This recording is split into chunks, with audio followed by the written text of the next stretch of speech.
અને આ બધા વચ્ચે હવામાન નિષ્ણાંત અંબાલાલ પટેલની પણ એક મોટી આગાહી સામે આવી છે। આગામી દિવસોમાં ગરમીમાં ઘટાડો થશે।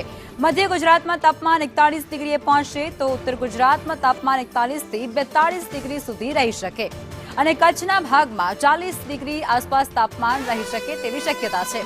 રાજકોટમાં પણ 40 ડિગ્રીની આસપાસ તાપમાન રહી શકે। પશ્ચિમ સૌરાષ્ટ્રમાં તાપમાન માત્ર 32 ડિગ્રી રહે તેવી પણ તેમના દ્વારા આગાહી વ્યક્ત કરાઈ છે। તારીખ 15 મહત્તમ ઉષ્ણતામાન ઘટવાની શક્યતા છે।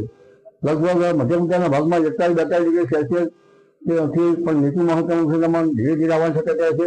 ઉત્તર ગુજરાતના ભાગમાં પણ મહત્તમ ઉષ્ણતામાન 41-42 ડિગ્રી સેલ્સિયસથી નીચું આવવાની શક્યતા છે। કચ્છના ભાગમાં 40 ડિગ્રી સેલ્સિયસ આસપાસ મહત્તમ ઉષ્ણતામાન રહેવાની શક્યતા રહેશે। દક્ષિણ સૌરાષ્ટ્રના ભાગોમાં મહત્તમ ઉષ્ણતામાન 40 ડિગ્રી સેલ્સિયસથી નીચું આવવાની શક્યતા રહેશે। પશ્ચિમ સૌરાષ્ટ્રના ભાગમાં મહત્તમ ઉષ્ણતામાન 32 ડિગ્રી સેલ્સિયસ આસપાસ અને કેટલાક ભાગમાં 34 ડિગ્રી સેલ્સિયસ આસપાસ અને જામનગરના ભાગોમાં 34-35 ડિગ્રી સેલ્સિયસ આસપાસ રહેવાની શક્યતા રહેશે। દક્ષિણ ગુજરાતના ભાગોમાં મહત્તમ ઉષ્ણતામાન લગભગ 32 ડિગ્રી સેલ્સિયસ કોઈ ભાગમાં, કોઈમાં 33 થી 36 ડિગ્રી સેલ્સિયસ આસપાસ રહેવાની શક્યતા રહેશે।